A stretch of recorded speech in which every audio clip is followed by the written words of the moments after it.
శ్రీ గురుభ్యో నమః. ఇష్టాగోష్ఠి సనాతన ధర్మానికి సంబంధించిన కొన్ని ప్రశ్నలకు మాస్టర్ ఈకే గారు మనకు సులభముగా అర్థమయ్యే రీతిలో శాస్త్రీయమైన సమాధానాలను చక్కగా అందించారు. అలా మాస్టారు అందించిన సమాధానాలను చక్కగా ఒక చోట చేర్చి మనకు అందించినటువంటి పరమపావనమైన గ్రంథము ఈ ఇష్టాగోష్ఠి అనేటువంటి గ్రంథము. అటువంటి ఈ గ్రంథమును మనము అధ్యయనం చేస్తూ ఉన్నాము. అందులో భాగంగా ఈరోజు మనుష్యుల పటాలను పూజించవచ్చా అనే అంశంలోనికి మనము ప్రయత్నిస్తూ ఉన్నాము. ఒకరు అడిగారు మాస్టర్ని, చాలా చోట్ల రామకృష్ణ పరమహంస, వివేకానంద మొదలైన మనుష్యుల పటాలు పెట్టి పూజలు చేస్తుంటారు. ఆ పటాలకు పూలదండలు వేసి అగరొత్తులు, ధూపదీప నైవేద్యాలు పెడుతూ ఉంటారు. ఈ మధ్య ఒక చోట ఇలాంటి పటాలు పెట్టిన ఒక ధ్యాన మందిరానికి ఒక స్వాముల వారిని మంచి విషయాలు బోధించవలసినదిగా ఆహ్వానించారు. ఆయన అక్కడ ఉన్న పటాలు, వాటికి చేసే అలంకార ధూప దీప నైవేద్యాలు చూచి చాలా విసుక్కున్నారు. మనుష్యుల పటాలకి ఇలాంటివి కూడదని గట్టిగా హెచ్చరించారు. ఇది అజ్ఞానమని సెలవిచ్చారు. అప్పటి నుండి ఆ ధ్యాన మందిరాలలో దేవుళ్ల పటాలు మాత్రం ఉంచి మానవుల పటాలు మాత్రం తీసేశారు. ఈ పద్ధతి నాకు మంచిదే అని అనిపిస్తుంది. మీ ఉద్దేశ్యం ఏమిటి? అందుకు మాస్టారు సమాధానం చెబుతూ ఉన్నారు. పెద్దవాళ్ల చిత్రపటాలు పెట్టుకొనటం ఎక్కడ చేసినా అభ్యుదయకరమైన ఆచారమే. మత ఆధ్యాత్మిక కేంద్రాలలోనే కాదు, రాజకీయ కేంద్రాలలో కూడా ఈ ఆచారం కనిపిస్తుంది. దేశభక్తిపూరితమైన కేంద్రాలలో గాంధీ, నెహ్రూ మొదలైన మహానుభావుల చిత్రపటాలు కనిపిస్తాయి. నాస్తిక మతావలంబకుల కేంద్రాలలో కూడా నాస్తికుల చిత్రపటాలు ఉంటాయి. నవీన శాస్త్ర పరిశోధనాగారాలలో ఐన్స్టీన్ మొదలైన శాస్త్రజ్ఞుల చిత్రపటాలు ఉంటాయి. దీనిని బట్టి పెద్దవారిని స్మరించి పూజించి గౌరవించటం అనగా వారి అడుగుజాడలలో వెళ్ళటానికి ప్రయత్నించటం అనే ఈ ఆచారం మానవులలోని అన్ని వర్గాలకు సహజమని తెలుస్తుంది. దానిని చూచి విసుక్కొనటం అంటే ఈర్ష్యపడటం అన్నమాట.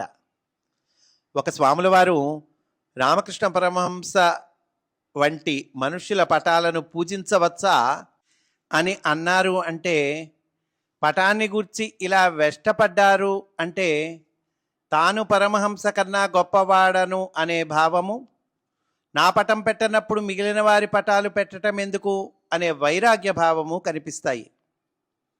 ఎంత గొప్పవారైనా ఎవరి భావాలను వారు వెలివిచ్చుకోవడంలో తప్పించుకోలేరు. అదీ కాక మనుష్యుల పటాలు పెట్టడం ఎందుకు అని బాధపడితే ఇక మిగిలేది జంతువుల పటాలు, చెట్ల పటాలే కదా. కాదు, దేవుళ్ల పటాలు అంటారా? రాముడు, కృష్ణుడు, బుద్ధుడు, క్రీస్తు మున్నగువారు దేవుళ్ళైనా మానవ శరీరంతోనే దిగి వచ్చి వ్యవహరించారు కదా. వారు మనలాగే అన్నం తిని బట్ట కట్టుకొని భూమి మీద చెరించిన వారే కదా. దేవత్వం గుణాలలోనూ లోకానికి అందించిన వెలుగులోనూ ఉంటుంది, కానీ శరీరంలో కాదు. అంటే దేవత్వం, దివ్యత్వం అనేటువంటిది ఎక్కడ ఉంటుందండి? మన గుణాలలో ఉంటుంది, లోకానికి అందించేటువంటి వెలుగులో ఉంటుంది, అంతేకాని శరీరంలో కాదయ్యా అని చెప్తున్నారు. శ్రీకృష్ణుడు కూడా కాలికి బాణం తగిలితే శరీరం విడువక తప్పింది కాదు. రామకృష్ణాదులను తమ శరీరాలు విడిచిన వెనుక తాము లోకానికి అందించిన సంస్కారం రూపంలో ప్రజల హృదయాలలో శాశ్వతంగా నిలిచి ఉన్నారు. తరతరాల ప్రజలు వారి శరీరాలని విడిచిపెట్టేటప్పుడు తరువాత తరాలకి ఈ సంస్కారాలని అందచేసి మరీ పోతున్నారు. దానితో శాశ్వతంగా నిలబడి ఉన్నారు ఈ అవతారమూర్తులు. వారిని స్మరించటం అంటే వారిచ్చిన సంస్కారాన్ని యథాశక్తిగా అంగీకరించి అలవర్చుకోవటమే గాని మరొకటి కాదు. ఈ దృష్టితో చూచినప్పుడు రామకృష్ణ పరమహంస, వివేకానంద కూడా దేవుని అవతారమూర్తులే. వారి జీవిత సన్నివేశాల్లో దేవుని స్మరించిన మనలో కొంతవరకు మంచి మార్పు మాత్రమే రావటానికి అవకాశం ఉన్నది కనుక వారు అవతారమూర్తులు. వారిని స్మరిస్తే ఏమొస్తుందండి? మనలో మంచి మార్పు వస్తుంది, అంతేగాని వాళ్ళకేదో ఉపయోగం కాదండి. వాళ్ళకేం ఉపయోగం లేదు. వాళ్ళని స్మరించుకుంటే మనలో మంచి మార్పు వస్తుందయ్యా అంటున్నారు.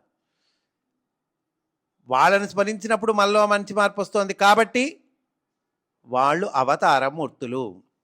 వారిలో ఎవ్వరూ ఇంకొకరిని గొంతు పిసికి చంపండి అని కానీ, జేబులు కొట్టేయండి అని కానీ, లంచం పుచ్చుకోండి అని కానీ, మీ కులం వాళ్ళకి ఉద్యోగాలు ఇవ్వండి అని కానీ మానవ జాతికి బోధించలేదు కదా.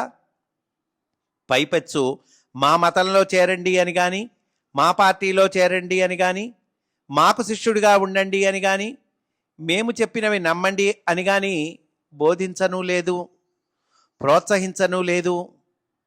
మనం నేర్చుకోవలసినది అంతా వారి జీవిత సన్నివేశాల్లో చూపించారు. రాముడు పితృవాక్య పరిపాలనము, సజ్జన యాగరక్షణము, సత్యదీక్ష, ఏకపత్ని వ్రతము మనకు అందించింది తన జీవితం ద్వారా తప్ప నినాదాల ద్వారా కాదు.